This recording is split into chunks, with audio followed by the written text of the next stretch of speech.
Good Tov to all of you. Usually we have a couple of listeners from the Ukraine. I'm not sure whether they are listening or not, but I would like to record this message to them, a message, the following.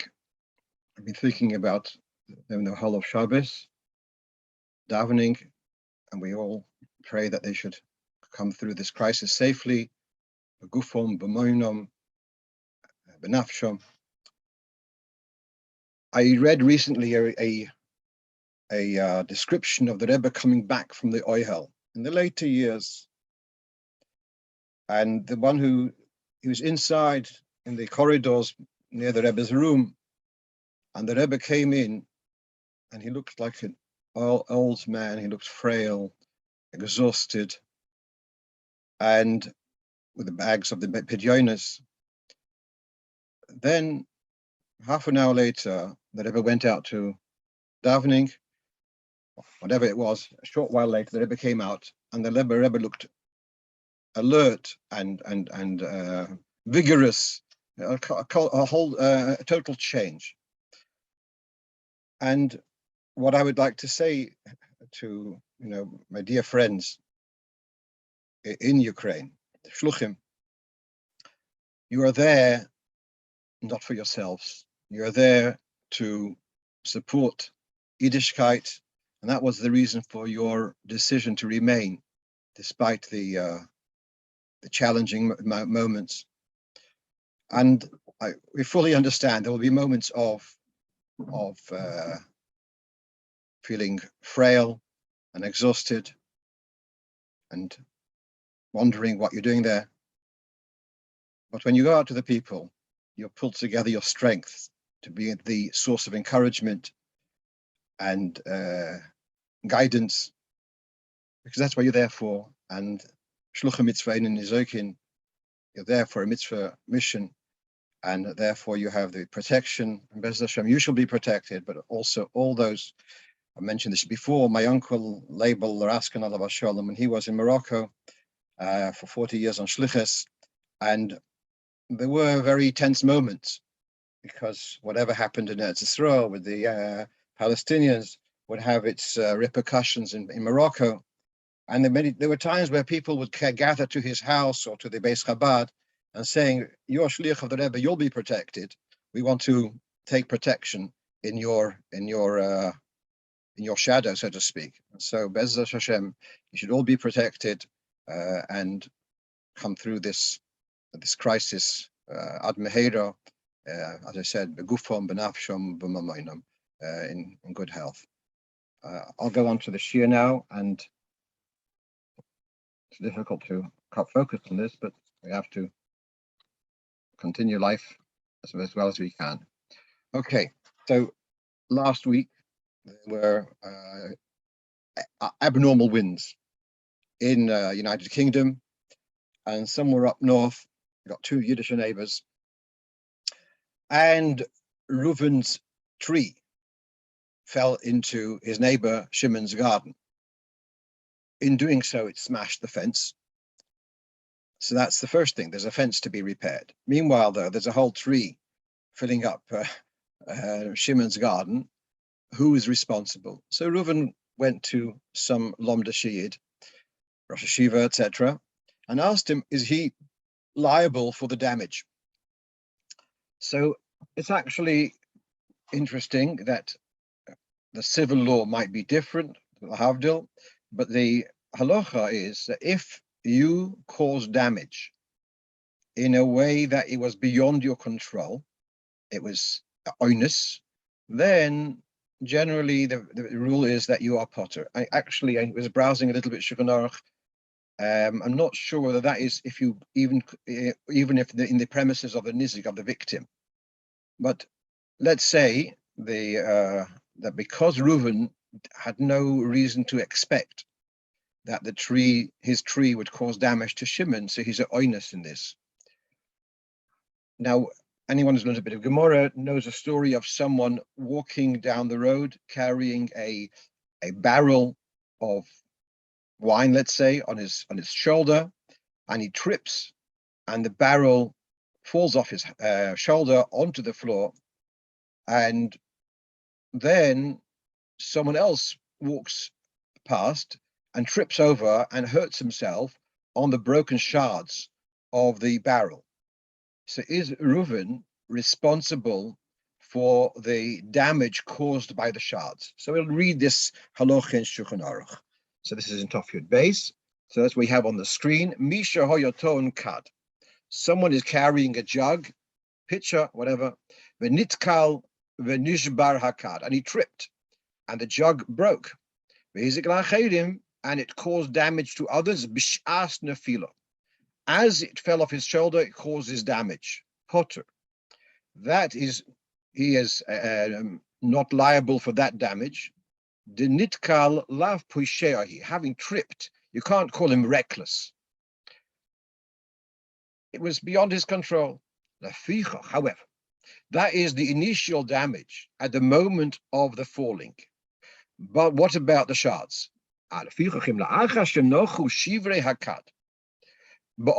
If once the shards are on the floor, huzak bohem odom, another person got hurt by those shards, or the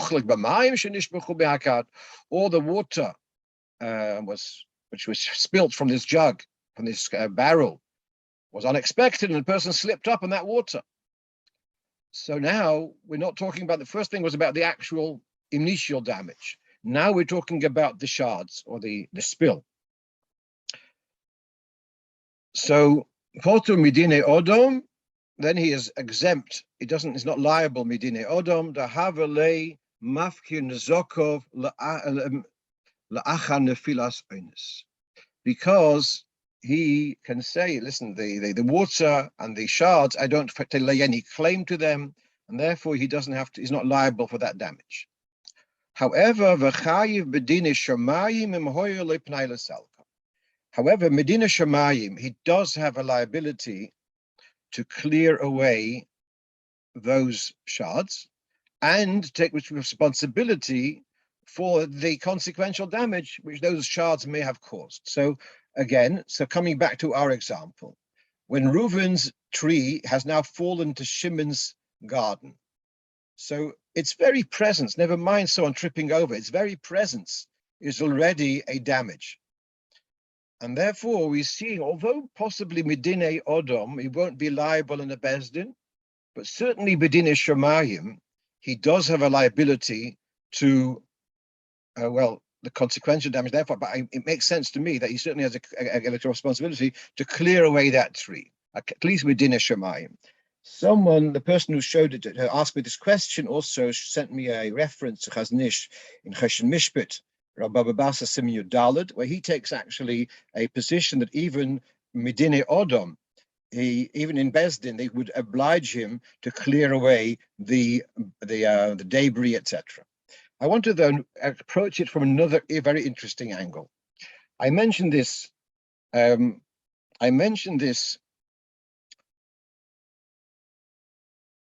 shiur on one evening, the Gemara shiur, and one of the Balabatim says, what happened to insurance? So now here's a very interesting question. Let's say Reuven is not liable, Alpidin. So Shimon's now got a damage.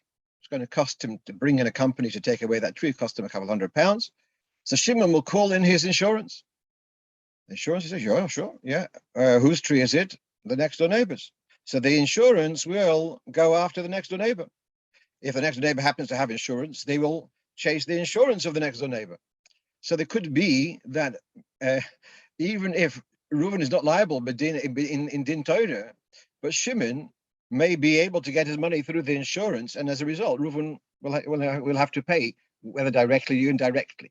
So the question is Shimon allowed to claim from his insurance, which will, if al pi halacha, Reuven is not mechuyev to pay, but through the insurance will have to pay. So what I have here on the screen, the lower part, is from the Sefer Pischei Choshen, which is an encyclopedia on money matters in halacha. And he talks about if a person braked suddenly. Because of his sudden braking, the car behind him smashed into him. So then the person who braked he is actually liable for the damage to the car behind. There's a whole difference in halacha between boy b'shus rabim and odom hamazik, and meanwhile he takes the view that when you press the brakes, right, I mean, you might very well have done it for a very justified reason, but meanwhile, well, that's going to be an interesting dinner. Let's say someone crossed in front of the road in front of you, and you stop the car to stop and running over a pedestrian, but meanwhile you've got a liability for the damage which you caused the car behind. Later, the car stays on later, then he talks about Niskei Boyer, and Boyer is potter from Kalim. That's a part of the pilpul over there. But meanwhile, he says further in this note that the driver of the car which caused the damage asked his victim not to claim insurance, because if you claim insurance, then his premium will go up. Now then, he goes an interesting discussion. So, all right, so Reuven starts pleading with Shimon that don't claim insurance because it's going to push my premium up. So Shimon says, okay, but then if you don't want me to claim insurance, then my costs are going to be more than what's chayav lahalacha. And Reuven will have to, if he doesn't want Shimon to use his privilege to claim insurance, Reuven will have to go perhaps liflim insurance sadin to cover things which whatever would be covered by the insurance. And Reuven's asking Shimon not to claim insurance, so then Reuven will have to cover it himself. At any rate, this is a very interesting Torah.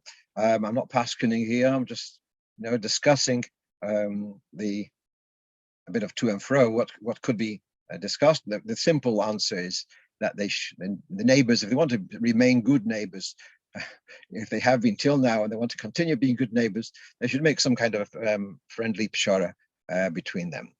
I'd like to just, before going to the next question, welcome the shluchim from Sumi, Rabbi Levitansky and family. And Sumi, for those who don't know, is 40 minutes by car from the Russian border. I understand that they were surrounded by, the city was surrounded by tanks, not Ukrainian tanks.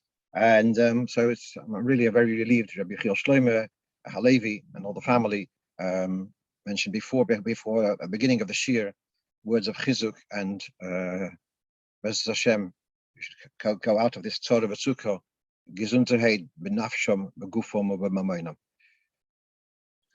Going to the next question. Amen.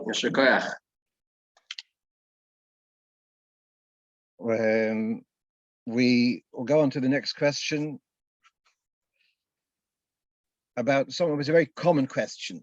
Parsha sheets, are they considered Shaimos? And everyone has this, you have these piles of Shaimos, or what possibly are called Shaimos. So let's read, this is from a sefer, very famous sefer called Nesivim B'Sei HaShlichus, volume 2.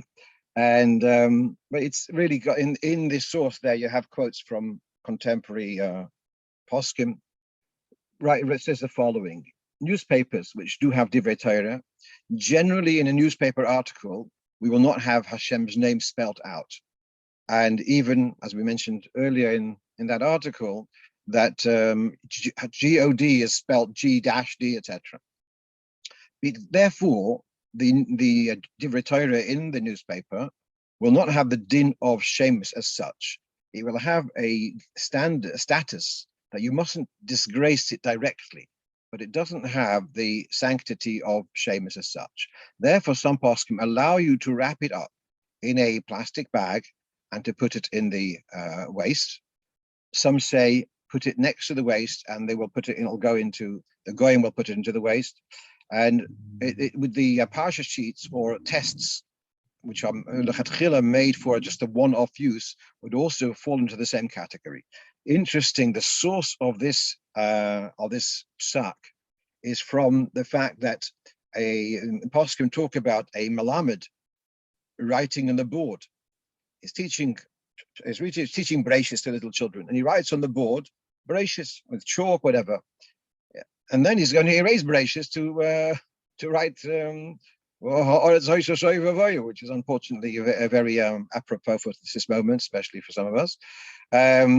So he's allowed to erase the previous thing. So that's a bit of a proof, support for the idea that if it's written not Shaimos, but Divrei Torah, with the intention it's not for perpetuity, it's just going to be for momentary use, then it does not have the kedusha, and it may be disposed of in a respectful way.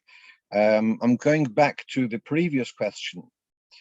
Reb Pinchas is pointing out insurance companies will not insure fences. Okay. He says another point: you can usually cannot claim against a driver who rear ends. The second car is always blamed for being too close. Okay. What I was reading was from Eretz Yisrael. Perhaps they are perhaps the rules there are a little bit better. Someone is asking now about this last question about is recycle better than if you have that option. I think recycle is more respectful rather than going together with all the tea leaves and the gravy and etc.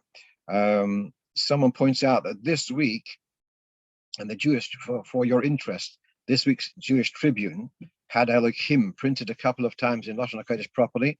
Well, then that should be cut out and put in Shaimos in the literal sense. Thank you for pointing that out. Let's go on to the next question. Okay. I had this question a couple of times this past week about how to kasher a dishwasher, and so I felt I should discuss it a little bit. Now, I apologize for the poor quality of this picture. It's from a sefer which is not yet on the Yotzer HaChochma. That's why it's from my cameras, my cell phone camera. So let's read the top right corner. He's talking about kashering a dishwasher, and he says, clean it out well, leave it. Now, when it says clean it out well, there is, sorry for the pun, there is a well at the bottom of the dishwasher. That's where a lot of schmutz would accumulate. And so before thinking of kashering a dishwasher, you'd have to take out all the racks and pick up the filter or whatever it is above that well and clean out any residue which is there. Okay, so you have to clean it out well, leave it for 24 hours without use, then operate it at the highest temperature, which this can work, and that's enough for kashering. He says for Pesach, don't rely on this. What I've told people is to go one step further, to do one run with detergent, and that an empty run with detergent, that would be poigim. That would ruin any flavor which may be present. Then to do another run with plain water. The reason why I'm told to do a second time, there is a discussion in Poskim whether kashering can only be with water, or how can be also with other liquids. Can you kasher, this is a question, can you kasher a machine with liquid chocolate? And it's an ongoing debate. And therefore I thought, once you do it with detergent, might not be good for kashering. It's good for poigim, but it might not be good for kashering. So run it a second time. It's not such a big deal to do. So that was my advice. Okay, but I was pleased to see that contemporary sefer writes very similar. Okay, one of our listeners asks me that he's been, his childhood memories were that if you touch the water prepared for Netilas Yodayim, you've parceled that water, and you're going to have to empty the cup and start all over again. So he learns in Shulchan Aruch, in Simon Samach, Seif Vov, as you can see, Alter Rebbe talks about there's a bucket of water. You just come out from the Beis HaKisei, and you put your cupped hands into, you put your hands into the bucket, you cup your hands, and you take out the water to wash your hands outside the bucket. So then it says the rest of the water in the bucket is kosher, because you didn't put your hands there to rinse your hands. You took the water, you put your hands in just to draw water out of it. Whereas if you had put your hands into the bucket to wash your hands, then the water had become like dishwater, water which had been used for washing dishes or for whatever it may be, for a melocha, that water would be disqualified. But if you put in your hands just to draw water, not for the purpose of actually using that moment for purifying your hands, that water is kosher. So he's now asking, what was he taught as a child, that if you put your finger in, you've passed the water. So he's right that it looks like in Hilchas Netilas Yodayim Nesuda, that isn't the. But let's now go back to the two Netilas Yodayim, which we make a bracha. We've got Netilas Yodayim Nesuda, we've got Netilas Yodayim in the morning. There's three opinions brought in Shulchan Aruch. Why do we make a bracha on Netilas Yodayim in the morning? Is the Netilas Yodayim of the morning, is it preparing for davening? If so, you should also do with a bracha before Mincha Ma'ariv. Is Netilas Yodayim in the morning the Kohen, or is it because of Ruach Ra? The different three approaches discussed in Shulchan Aruch. Now let's look at what we have here. Gemara, in brachas, is it not? Parah 4. Sorry, it's in Shabbos Afkofet. Okay, in the Gemara there, it talks about the need to wash Negelwasser and how without Negelwasser, you got the Ruach Ra, and it could be very damaging to the body. And it says very strong words. It says, Yad le'ayin tikotzis, that if a person touches his eyes before washing Negelwasser in the morning, it's better his hand should have been chopped off. Yad le'choitim tikotzis, same thing to his nose. Yad le'per tikotzis, same thing if he puts his hand to his mouth. Yad le'oiz tikotzis, or to his ear. Yad le'chasuda tikotzis, if it's a chasuda means a scar, or whatever, not scar, a scab, where it's a bit open. Yad le'oma tikotzis, to the organ. Yad le'pitabas, to the anus. Then he says, so what we're seeing here is all the apertures of the body are seen as entry points for the Ruach HaTumah to come into the body and cause damage. And it's seen as a very serious concern. Then the Braisa, is it a Braisa? Yeah, it's a Braisa. Yad legigis tikotzes. That's gone on the next page of the Gemara.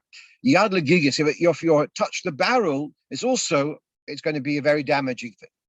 What is this barrel? So Rashi says, legigis shemetilin bo shecha. It's the barrel which is used for brewing, for making beer. So Rashi seems to limit the damage to something like a brew.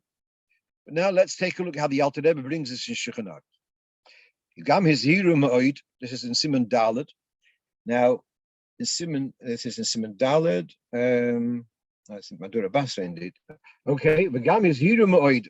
Not to touch with your hand pre-washing, or in the morning, not to the eyes, not to the ear, not to an eye to the ear, to the nose, to the mouth, anus, where there had been a bloodletting, male organ.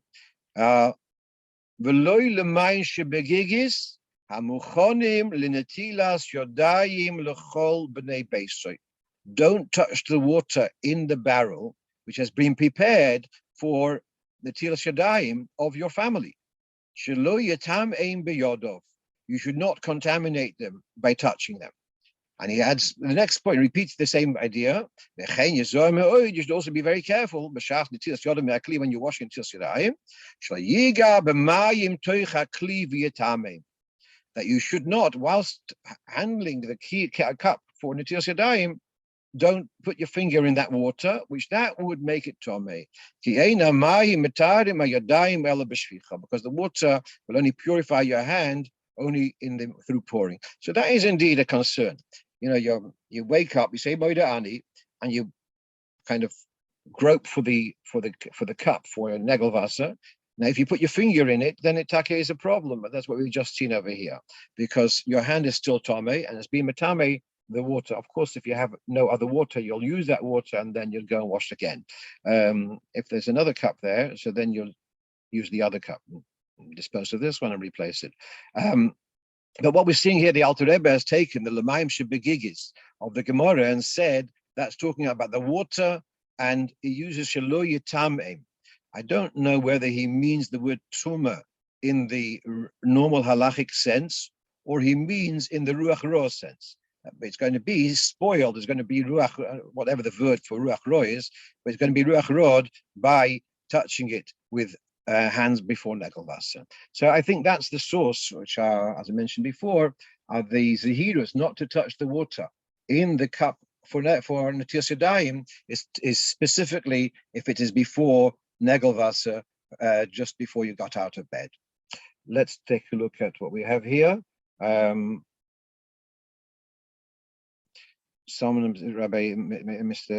Odds is saying that Rabbi Hillel Simon, who is in charge of the Kasher department in the London Besdin, he has a personal chumrah that after cleaning the machine, he splashes bleach all around the inside. Yeah, so that's the idea of being pogum. Moshe is asking me, must the water be covered during the night? So there is a chumrah of covering the cup which you prepare for Negelwasser. There's a story of a particular chassid of the Tzemach Tzedek who had a chumrah. He would cover his Negelwasser cup. He would cover it with a lid. And someone commented to the Tzemach Tzedek about this. So the Tzemach Tzedek says, to have something solid over the water. So there are those who are machmir. I believe that most people are not. A few years ago, I saw they were advertised these cups, these Netilas Yodayim cups with lids, but I don't know how available they are.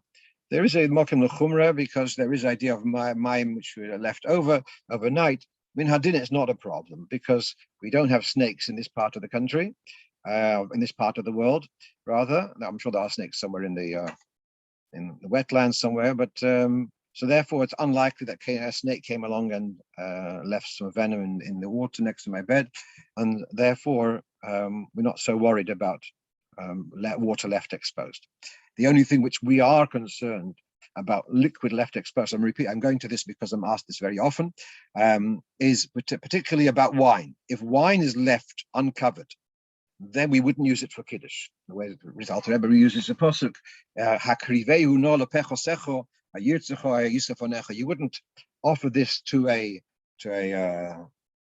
duke or to someone important. You wouldn't offer them such a product which was left overnight. So it's a kind of pagam. It's blemished, but it's not also min hadin, and you are allowed to drink it, as I say, because we don't have snakes abounding in our region. Okay. Question number 5, which I don't have on the screen, is a Jewish couple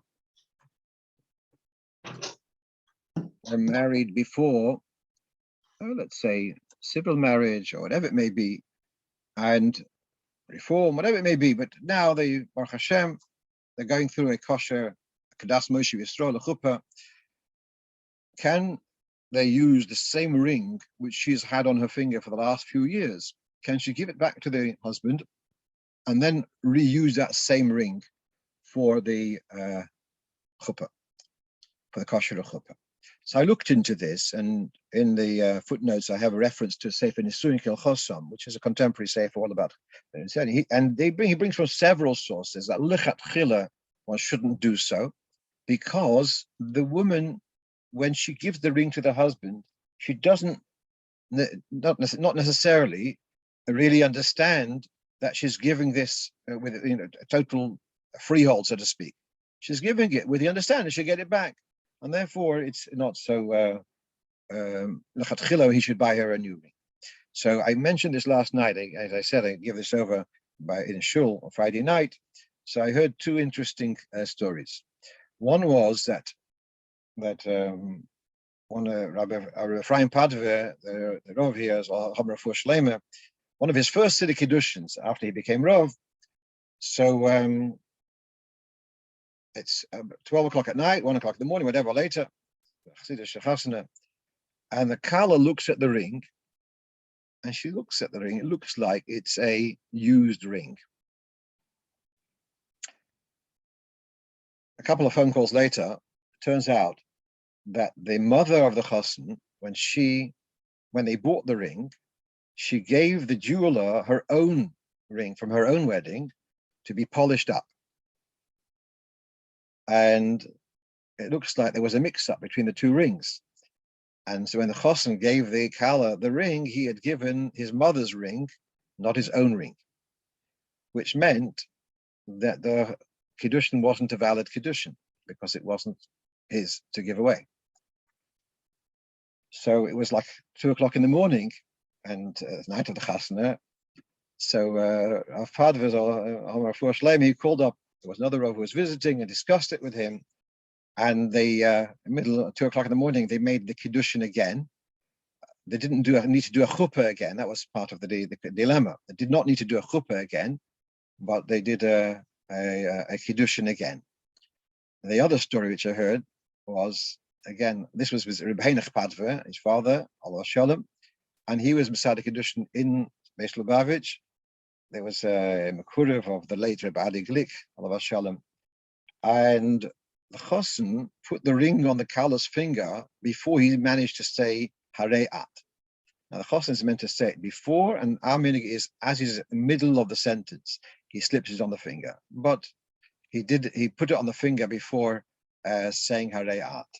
So Rav Padve asked, I was concerned, so he asked the mother of the chosen, perhaps she has a bracelet, and she would give the chosen the bracelet, and then he was mekadesh her again. Probably most of the people around the chuppah didn't realize what was going on. He told the chosen to take the bracelet and say Harei Mekudeshes and give the bracelet to the kala. All right, I think that's strictly speaking. I think the kiddushin was valid in any case, but it was a lefnim shur sadin to make sure that it's totally okay. All right, let's go on to our new question, and this is I've taken the example of Los Angeles just because I don't like to disclose details of the person who asked me. So this is a shul being built in the USA, and they want the front of the shul to face Yerusholayim. And as you can see, this is from what you have on the screen is from a site called myzmanim.org, and it says you want to know which way to daven. Well, it gives you two options. It's got the rum line, which tells you to bear 91 degrees. Just that's thinking of the clock, just beneath 3 o'clock. And then the other one is saying 24. 24, that's between the 2 and the between the 1 and the 2 on the clock. Yeah. So there's a massive difference between these two, and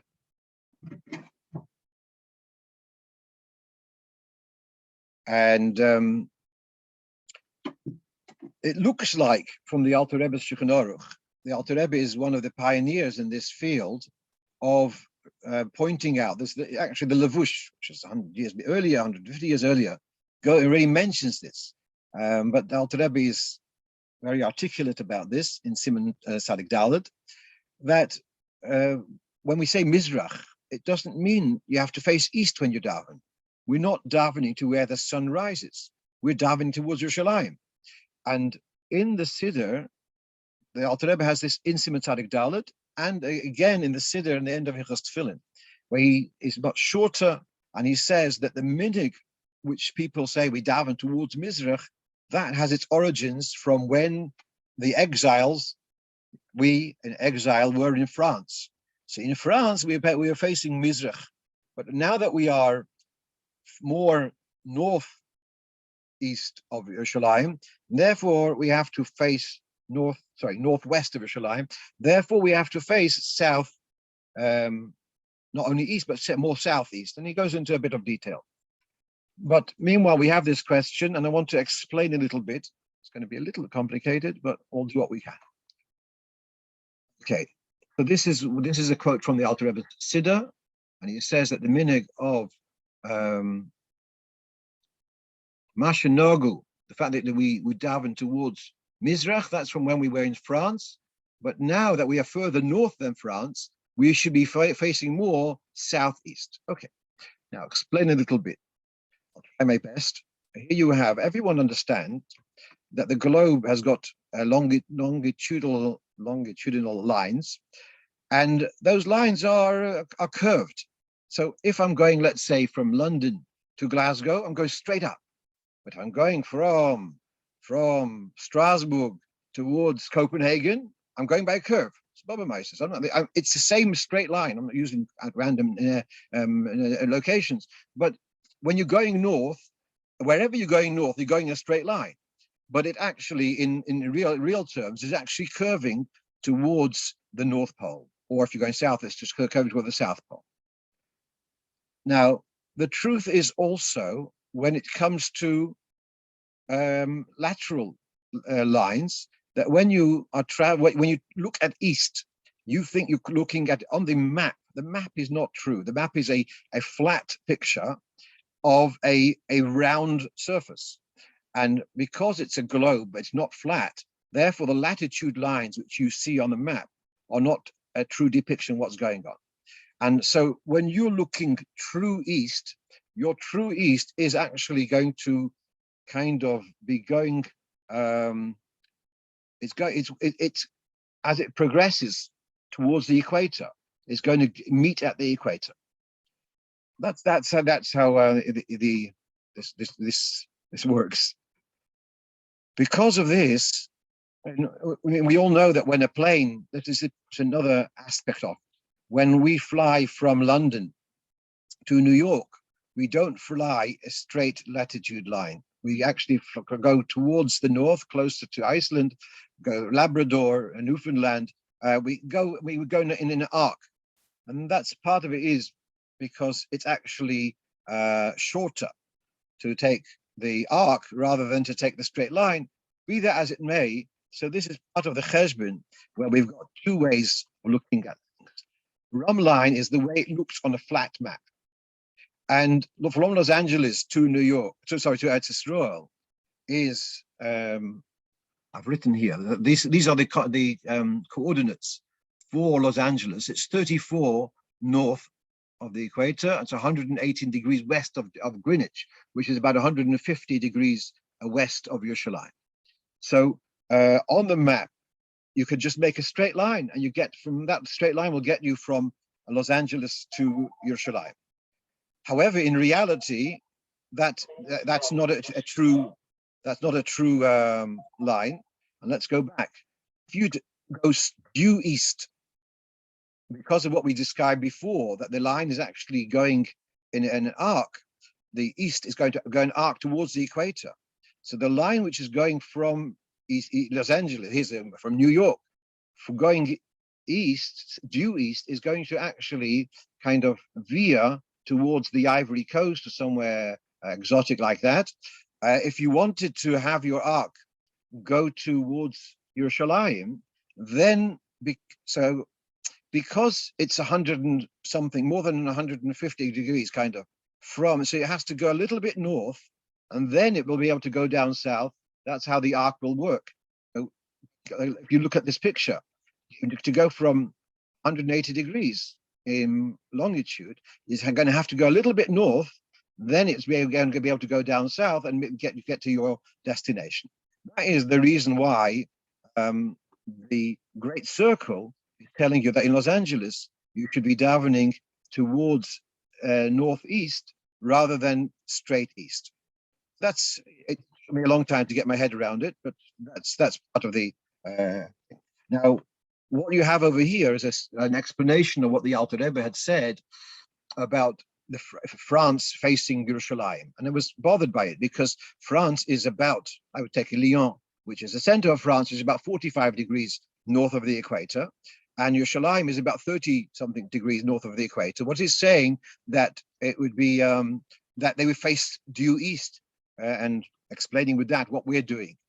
My hunch about this is, now I'm going back to a flat map. On a flat map, but instead of facing east on the map, on due east, we're going to make a line of east towards the equator. The line from Lyon to the equator, 90 degrees away.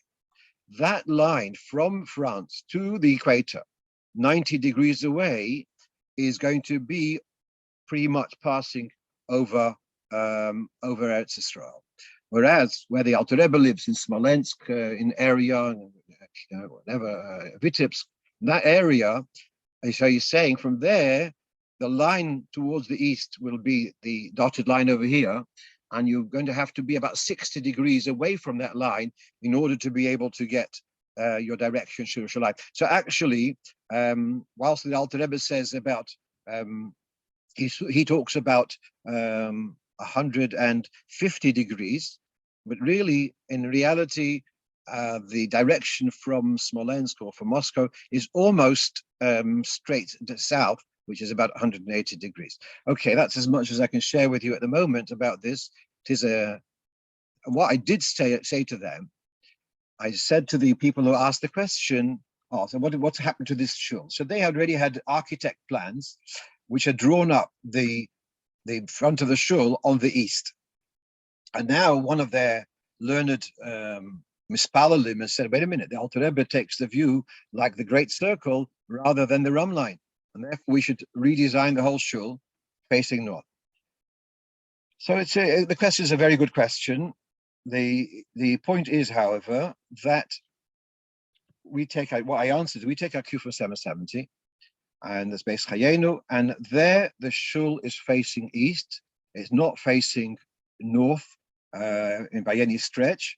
It's not facing northeast, and a little bit how to rationalize that.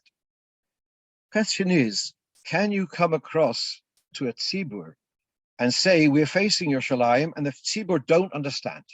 I don't know if you did follow what I was saying, but I think the average person who comes to shul will not understand that you're saying I'm facing north, and that's how I'm going to get to Yerusholayim. It's something which Amcha will not relate to, and possibly therefore, even if Chachamim understand that it should be facing more north and due east, but left it that people daven towards the east, and the Eibush will sort out that the tefillah will arrive in good shape, the malachim will elevate them, etc. And that's as much as I could tell them, because it's a milsa de tmiya, although that may be, strictly speaking, you should be following the Great Circle, but when it's so glaringly difficult for posh people to follow, I can see the merit in following what posh people understand. If I've insulted anyone by saying about posh people, I apologize. Someone is pointing out that in Bovel, in India, we face west. That's true. And for Australia also, they would face northwest. Yeah. It was interesting in Australia when it comes to the Na'anuyim, with the lulav. So instead of facing to the Oren Kodesh and shaking, they start facing to the side wall or something, to the back wall, whatever. Okay, let's go on. So about long shaitels. So I showed this list of questions to my class and asked them which class. We had a few minutes left, and I said, which question would you like me to address? And they asked me to address about the long shaitels. Do we have explain what's the issue? All right. So I was actually gratified that they were concerned and they wanted to hear more about it. So, of course, the union of a shaitel is a very choshev thing, and the Rebbe encouraging of shaitels rather than a tichel, because the Rebbe is concerned of people, women pushing with a tichel. There's a temptation to push it back a bit, and sometimes to take it off with a shaitel is going to be presentable. I want to just share with you perhaps a thought. I was by a bar mitzvah by one of my neighbors. A very nice fellow, and he wishes his son, the bar mitzvah boy, lange gesunde Jahren, chniokische Jahren. And I found it very interesting. The word chniok, for those who are not familiar with the Yiddish term, means perhaps in edler terms, disconnected, or for all appearances to be disconnected. And so there is such an attitude by some Haredish Yidden that is a value. Chabad, I think that's not a value. We don't value dafka being cool, but we don't value dafka being a chniok either. And I think that's the balance which we're looking at, to be presentable, but on the other hand, nicht liegen in them, not to be overindulgent in this. So, but that's machshavas. Now you want to have some sources. So here is in Siman Ein Heiner Chaim, talks about Sif Beis, Seoshon, and the hair of a woman which is normally covered. A man would, that's how it's in Krishma. A man should not be reading Krishma in the presence of a woman's hair, which is normally covered. Then he says, Aval Besulois, Shadarkan Leilach Besulois. But Besulois who would normally go with their hair exposed, in the comment in the brackets, Pirsh Megulois, pruas harosh, that's okay. So it's a girl's who has hair normally uncovered, that's not a problem. Now, in the Mogen Avraham, I'm going to go out of this because I can't see the whole. I can't see the whole text. Let's go back. Okay, there we are. Oh, here we are. So here's the Mogen Avraham, and he says, I have a problem. It says in Evan Ezer that a Benoisha straw should not go pruos rosh, should not go out in the street with her hair pruos. Now he seems to be saying, and he says it's difficult to say. It means dafka married women, because it's therefore he says what it means is, should we say seres kalas roish saron or leches beshuk. Even an unmarried woman, a single girl, should not go out in the street with her hair loose. So that's what the Mogen Avraham is saying over here. So if you're asking, so therefore, before talking about long shaitels, let's talk about a girl who's got long hair. So the long hair should be tied back. When you're walking the street at home is one thing, but when you're going out in public, the hair should be restrained. It should be tied back to it to some degree. And therefore, the long sheitel would have to be in the same way. It's no reason why the long sheitel should be more, should be made in a more, eye-catching way than what is accepted for a single girl. Okay, as much as I'm going to talk about it, and let's go on to the next thing. So here, Kliach sent me, he's buying a place, and it's in a protected zone. In other words, it's because of the regulations, he won't be able to take this away. This is a period features, as they call them. He's not able to take them away. So he's asking, is he allowed to keep these images on in his base Chabad? I think he's even ready to cover it over. But is he allowed to keep those images? So I apologize for my mistake. I first thought that they were pictures of birds, but now I see they are actually of children. So we have in Shulchan Aruch talked about images of birds, and it says you are allowed to have images of birds, sculptures, they are permitted. The Shulchan Aruch talks also about images of the star, the planets, the stars, the moon and the sun.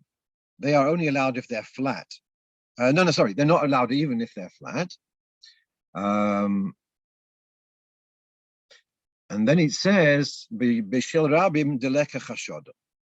if it's a public place, then we don't have to suspect that they have these images of the planets for an unaccepted purpose. What I didn't realize, though, that is we're talking here about human images, and you're not allowed to have a human sculpture, a whole body, or etc. And so these images. Then I checked down tonight when I realized my mistake, that I saw that the Darkei Tshuva, he says that this yesh matirim b'shel rabim deleka chashoda, that only applies to the pictures of the planets, but that does not apply to pictures of people. So sculptures of people, even as a b'shel rabim, that wouldn't be okay. It brings several sources to this. So therefore, statues, a Jew is not allowed to make a statue, but even if he acquires a place with a statue, he wouldn't be able to retain it. So that's actually going to be a serious consideration for these chevra, what they will be able to do, whether they can buy this place and have to retain these sculptures in place. So I don't really have a simple solution for the moment. Let's move on. Last week, we spoke about wafers being not shleimim, they're just pieces of a sheet of wafer. And then the discussion came up, what about section chalas? People ask about the section chalas. So there we go. So one of our listeners from New York sent me that she's a daughter of the late Rebbe Baumgarten, and she remembers her father saying that he had discussed this with the Rebbe noch before the Nesias, before Tov Shin Yud, and the Rebbe had said, when you're short of chalas, your section chalas will count. So it's very interesting that the Rebbe was responsible for the publication of the Sdei Chemed. That's a 10-volume encyclopedia of halacha. It was written by Reb Chaim Cheskiohu Medini, who lived in somewhere in Krasov Bazar, somewhere in the southern Russia. Later, he emigrated to Israel. He lived in Hebron. The Sforim were printed in Warsaw, in Poland, by the Shmotkin. Shmotkin was the publisher or the distributor. And after the war, in order to strengthen Limud Halocha Lamaisa, so America's Linyone Chinuch, Kahos, published this 10-volume series. It was a very large undertaking, and the Rebbe was managing the whole thing. And it's well known that when they came to the celebration of when it was finished, and there was I think his name was Robinson, a philanthropist who had donated a substantial amount towards the publication. So he was there, and he asked the Rebbe to say a talk about something from this Sdei Chemed. And the Rebbe says to him, take your pick. So at random, he took a volume of this 10-volume set, and the Rebbe said, give me a couple of moments. And afterwards, the Rebbe spoke about it. So here is a quote from the Sdei Chemed, and talking about these, it comes up about this business of the section chalas. He says, are people making chalas and they're sticking them together? They made separate rolls, and then they put in a tin in a way that they get stuck to one another. So he says, perhaps it doesn't count as lechem mishnah, but then he gives a quote from the Sefer Minchas Pitim, from Reb Meir Arik, who was one of the very great Go'onim in pre-war Poland. And he says that it is okay, and he brings a very interesting proof from a Siamese esrog, where you've got two estrogim stuck together naturally. And he says that when you separate those two estrogim, halacha is evidently that they're kosher. So just like the two estrogim will still be called the whole estrogim once they've been separated. So hu hadin belechomim hamadabkim. So too, we've got two loaves which got stuck together. So then they would also count as shleimim.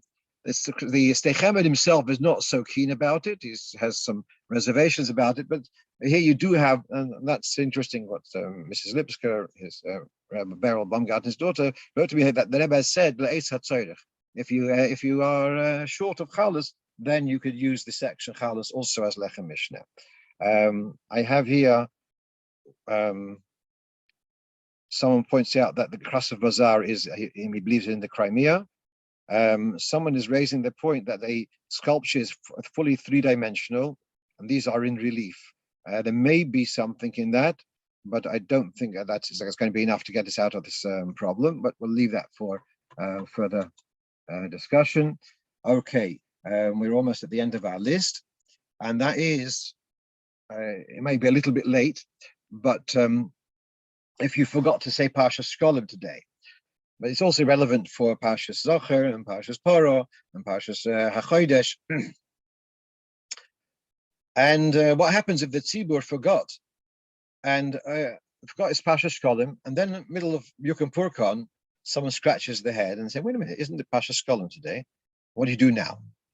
So I want to tell you before finishing off, we'll do the halacha, but before that I'll tell you a B'didi Hava Uvda.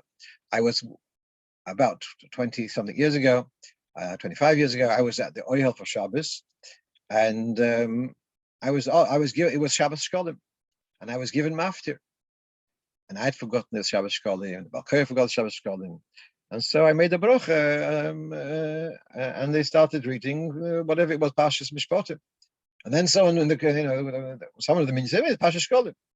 So the rule is that since I have made a bracha on this part of the Sefer Torah, not on that part of the reading, so we had to roll the Sefer Torah to Parshas Kisiso, and I had to make a bracha again.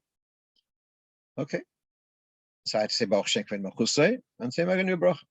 Later at the meal, Simcha Zurkin, Allah Shalom, from Montreal, he was there also for Shabbos, and he said that he remembers in the early years of the Rebbe's Nesias, a similar thing happened with the Rebbe, that they made this mistake, and the Rebbe said the bracha on the parsha, on the haftarah of the regular haftarah, on the maftir, sorry, and someone pointed out, and then the Rebbe made another bracha now on the parsha shkolim. But meanwhile, they noticed the Rebbe shed a tear, made a bracha in levatola, so it was something which the Rebbe had anguish about. So this morning, Rabbi Wilhelm told me he heard a similar story, but it's obviously a different story. That one time the Rebbe had read the wrong haftarah. What it was, the wrong haftarah? There's many places, many weeks. There's a difference between Ashkenaz and Sfard, and which one does Chabad follow? We've got a list printed in the Siddur. And let's say we would follow Sfard, and the Rebbe read the Ashkenaz one or the other way around, doesn't matter. And so the Rebbe read the other haftarah, not really Chabad. So the Rebbe then afterwards said, and then he realized, he says, why didn't someone correct me? So Yechon and Gordon, who was the Gabi, he says, the Rebbe doesn't make mistakes. So the Rebbe says, but Moshe Rabbeinu made a mistake. So Rebbe Yechon, he says to the Rebbe that Moshe Rabbeinu was in chaos, he was angry. He was angry, made a mistake. I didn't notice that Rebbe was angry, so I didn't think he was making a mistake. That was how, I don't know what happened after that, but that's the story. But let's now come to, this is what you have in front of you from the Sefer Shar Ephraim,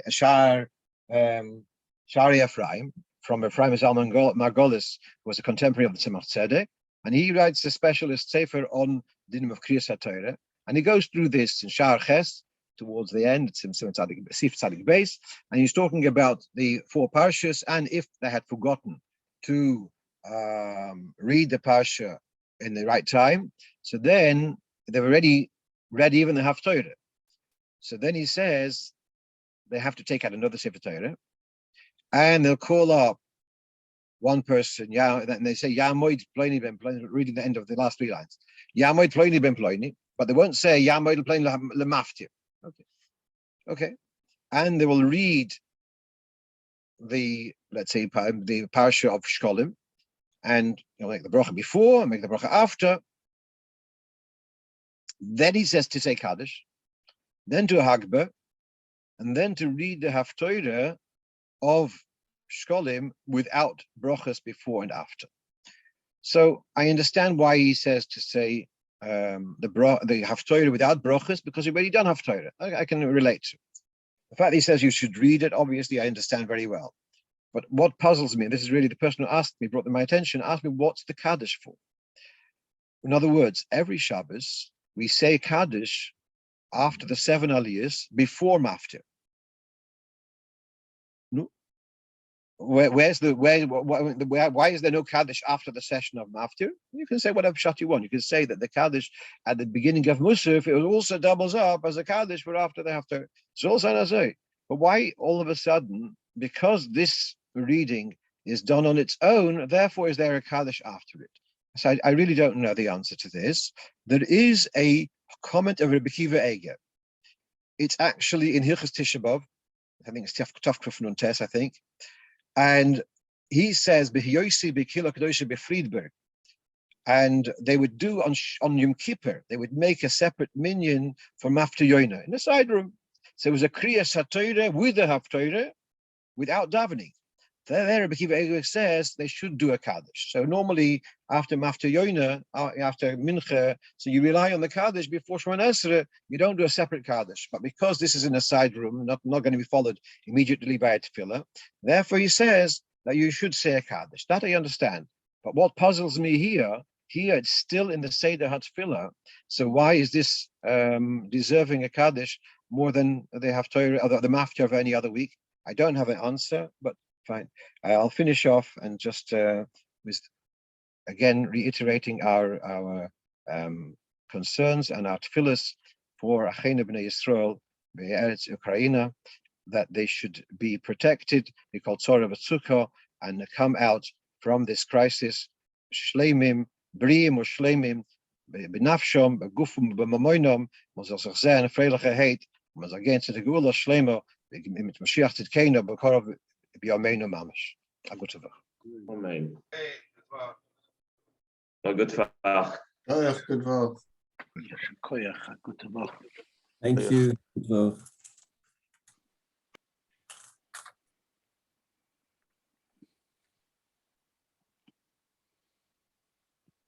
Vov.